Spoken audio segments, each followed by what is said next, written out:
I only married Ethan, so you two have nothing to do with it, right? Emily, my son's fiancée, said with a smile, looking at Mike and me. You two are strangers to me, so I won't be living with you or taking care of you. I was shocked by her blunt words.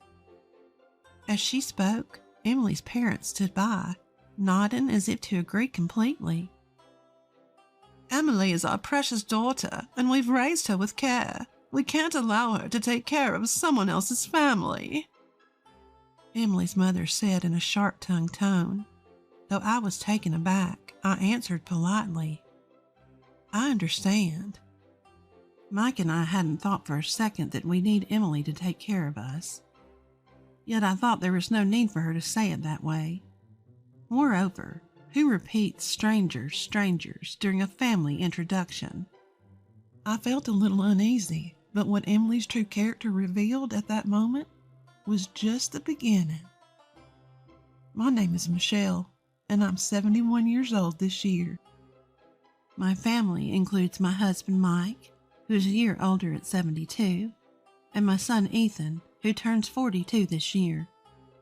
Ethan, perhaps because he's an only child, has a gentle and relaxed personality. After graduating from science graduate school, he works in research at a major manufacturer. After getting a job, he started living alone comfortably in a condominium near his company. Judging by the rather upscale condominium, it seems he's earning a decent salary. I'm not worried about that, but as a parent, I also hope he finds someone nice to settle down with. Of course, it's Ethan's choice, and I can't force him. That's when it happened. Ethan casually came home and reported, a little shyly, Actually, I'm dating someone right now. I'm thinking of getting married.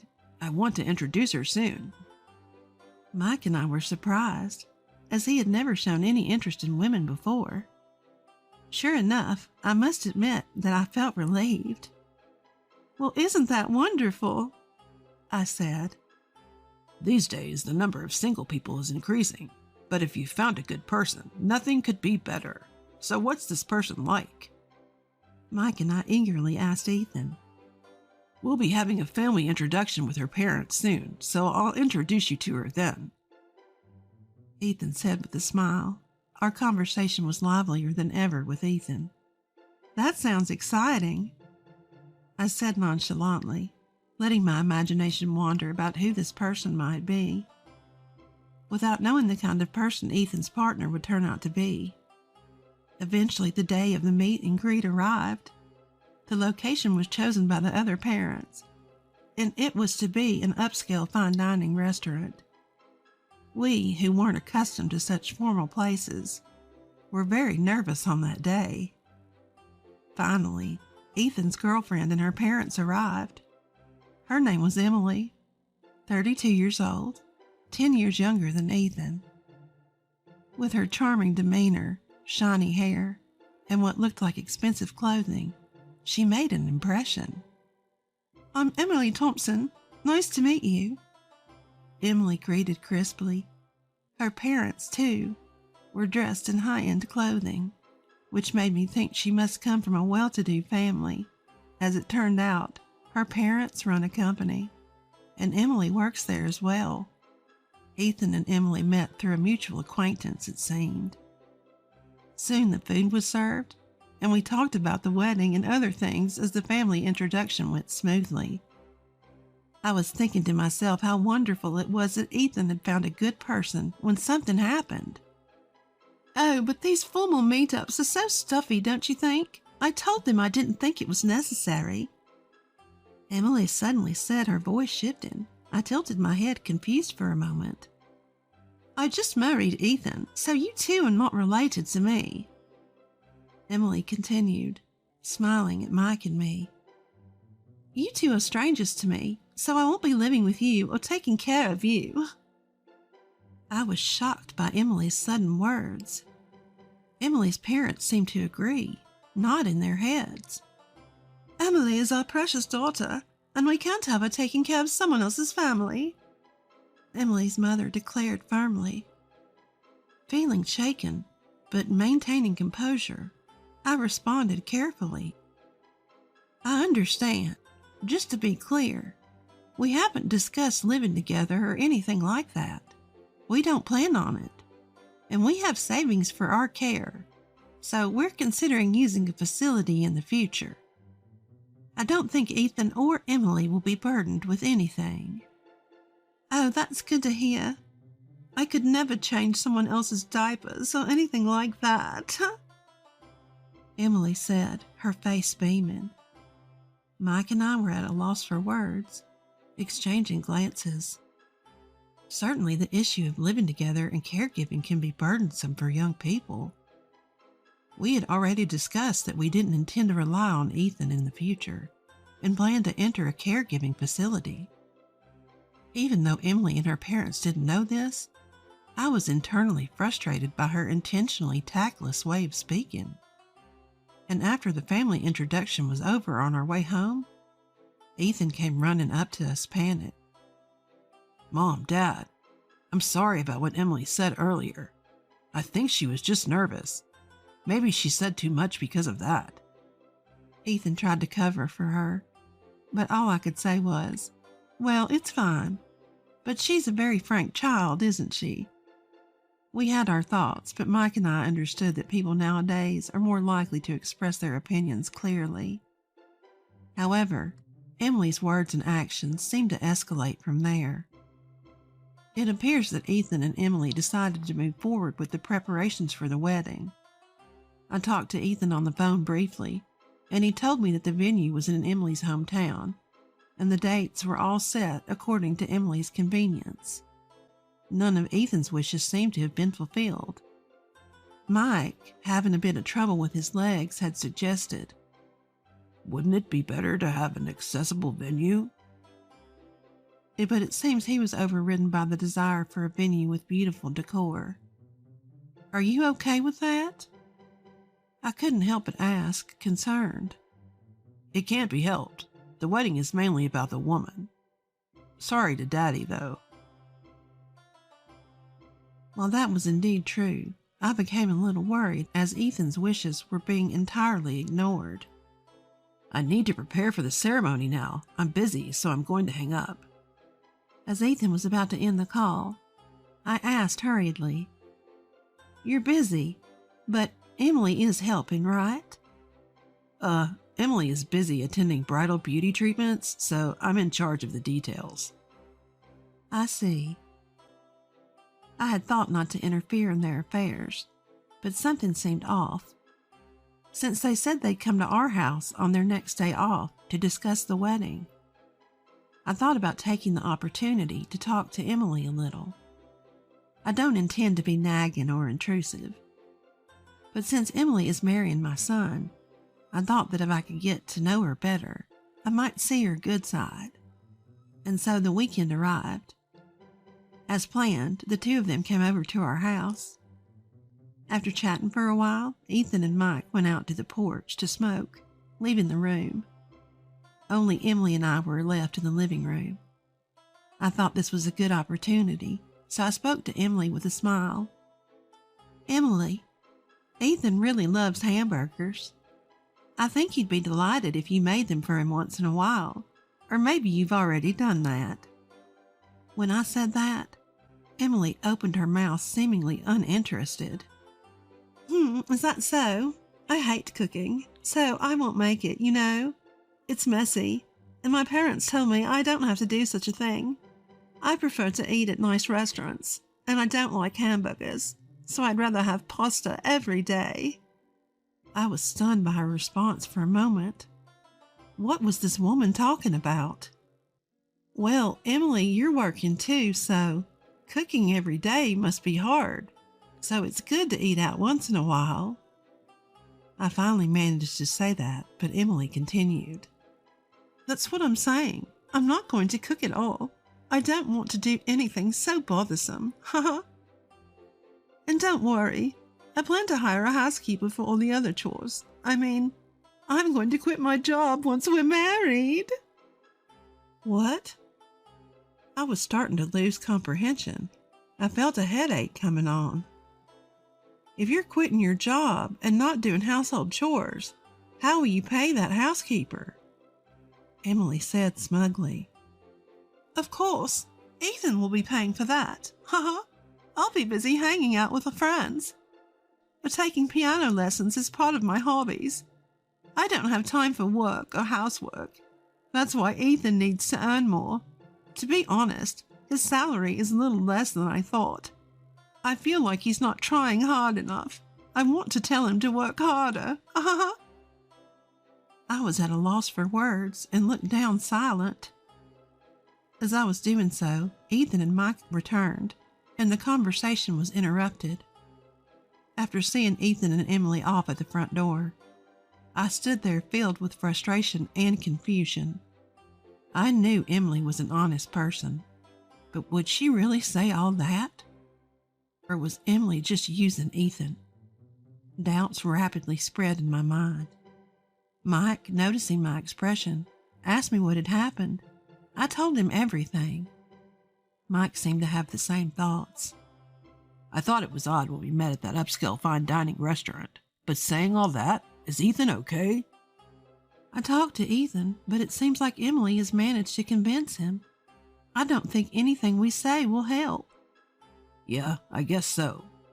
So we have to have Emily tell us the truth herself. What? I let a smile cross my face. A few days later, I was asked to accompany Emily to her dress fitting. Ethan had said that he couldn't go because of work, so I was called at the last minute. When I appeared, Emily predictably looked displeased. Ugh, why are you coming? Where's Ethan? Ethan got called into work. I answered, and Emily turned away saying, That's so boring. I was already dumbfounded by Emily's childish attitude. Regaining my composure, I calmly watched Emily as she changed into various dresses. Emily was with Emily's mother, and they were exchanging opinions back and forth. Mom, what do you think of this dress design? I think the previous one was better. You're right. The shoulder line isn't quite right. They seem to have no regard for me, continuing their conversation just between the two of them. Even when I tried to engage them in conversation, they answered curtly. Emily's attitude was getting worse and worse, I thought to myself. Moreover, it seemed that Emily had been raised incredibly overprotected. Listening to their conversation, Emily was constantly asking her mother, Mom, I can't do that. Can you do it for me? Each time, Emily's mother would simply comply, saying, Sure. Considering this behavior, it made sense why she didn't cook. I can't quite let go of the previous dress. Take a picture, will you? Emily spoke to her mother, but I held up my mobile phone with a smile. I'll take the picture for you. Really, Auntie? Do you even know how to use a mobile phone? Make sure to send it to my mobile phone once you're done. Emily was consistently sharp-tongued. I took a few pictures and then sent them to Emily. At that moment, a staff member in charge of the dresses approached me, so I set my mobile phone on the table. Are you the mother-in-law? This dress is now available at a more affordable price. The staff member quickly started pitching to me. I responded vaguely and brushed it off, but Emily and Emily's mother, thinking I was focused on the conversation with the staff, started talking freely. What they were saying was astonishing. Thank goodness we found a good cash cow, huh? Really, I'm glad he seems like a nice person. Yeah, he's a plain and unimpressive guy, but he has a decent income. His income and education are his only redeeming qualities. With that unfashionable appearance, if he couldn't marry me, he'd be single for life. His only worth is to spoil me after all. Emily, you shouldn't speak so bluntly, even if he's a stranger. I say it because he is a stranger. That old lady was showing off too. saying she doesn't need care because she has money. She must be hoarding quite a bit. Anyway, whether there's money or not, I would never do something like caregiving. Changing a stranger's diapers? Absolutely impossible.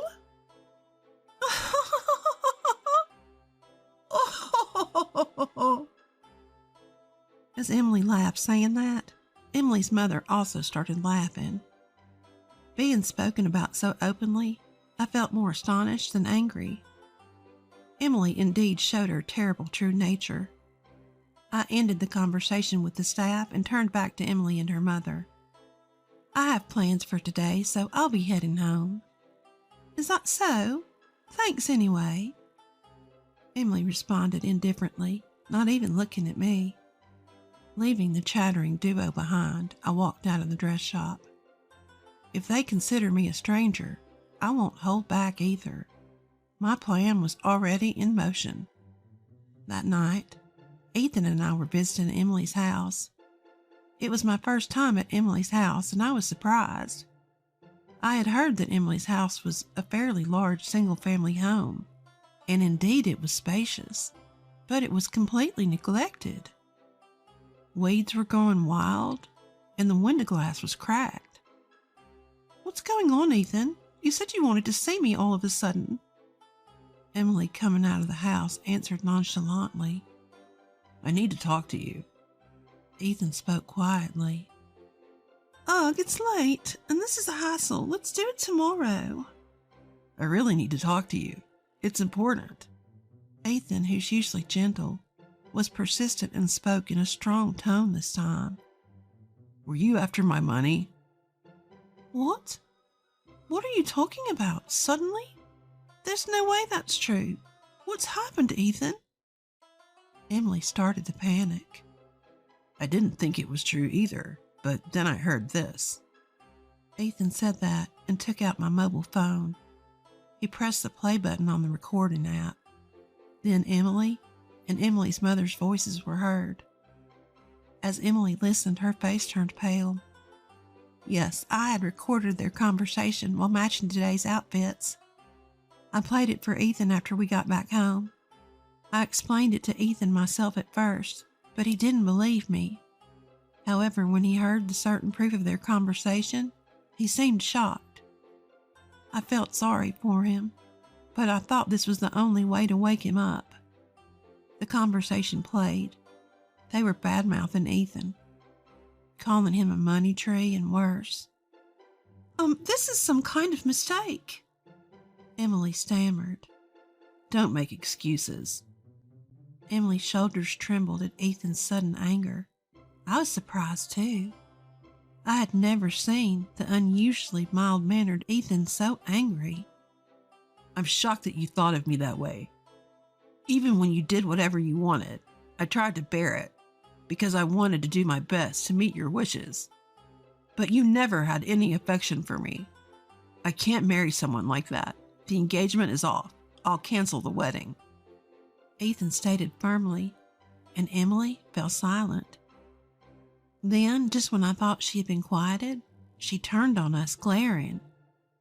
If you found out, it can't be helped. But since you're the one calling off the wedding, you'll pay the cancellation fee and the compensation for breaking the engagement too. Ethan exclaimed. What? She was a greedy, outrageous woman. However, I calmly told her, do you think you're in a position to say something like that? Aren't you the one at a disadvantage? I challenged, holding my mobile phone up to Emily. This audio recording is evidence. You clearly stated that you're after my son for his money. You know what will happen if this gets out, right? My words sent Emily into a panic. Wait a minute. Mother-in-law. Mother-in-law? There's no reason for you to call me that. You're just a stranger in the end, aren't you? I laughed at Emily, who was at a loss for words. As you wish. I'll treat you as a stranger forever. I held back on speaking my mind because I thought you would become Ethan's wife. But if you're a stranger, I can say whatever I want. You're a money-hungry, useless woman. Ethan deserves better than someone like you." Emily's face turned bright red, whether from anger or embarrassment, and she trembled violently. Eventually, sensing something was amiss from our exchange, Emily's parents hurried over to us. "What's going on here?" I responded with a smile to Emily's mother, who asked with a composed face, "This marriage is off. It seems your daughter was referring to my son as a cash cow. We'll be billing you for the compensation for the broken engagement and the cancellation fee for the venue." Emily's parents turned pale at my words and began to stammer excuses. But I had said all I needed to say, and we had no more business in this house. "Let's go," I urged Ethan, preparing to leave Emily's house. But before we left, I turned back to her parents and added one more thing. "Oh, by the way, it seems you've been neglecting the care of your home. It's unbearable to look at. Perhaps you should focus on that instead of expensive clothing." With those final words, Emily and her parents were left speechless. Without looking back, we briskly left Emily's house behind. After that, Ethan and I quickly sought legal representation and demanded compensation from Emily's family. It was for the compensation of the broken engagement and the cancellation fee for the wedding venue. In such cases, disputes often arise, hinging on he said, she said. But thanks to the recorded evidence, the process went smoothly. We won the case, and Emily's family was burdened with debt. Later on, we heard that Emily's parents' company had already gone bankrupt. They used to be wealthy, living in a large house with a housekeeper and enjoying a carefree lifestyle. But a few years ago, with the economy taking a downturn, her father's company went under. They had been struggling financially, as could be seen from the condition of their dilapidated house. Yet Emily's family couldn't give up their flashy lifestyle. Even after going bankrupt, they kept up appearances, pretending to run a business, and never stopped wearing expensive items. Emily seemed to have hardly worked at all. After her parents' company went under, working outside the home was never an option for her. She tirelessly sought someone who could lavish her with luxuries on her parents' behalf, running around introducing herself to various people in search of a partner. She claimed to be a company president and played the part of a refined lady with her whole family. But her true nature was seen through by Ethan, her finally found partner, and the engagement was called off. After that, she approached various men, but her true identity was always discovered, and now it seems no one wants to associate with her. Ethan heard rumors from acquaintances about how the whole family was in dire straits.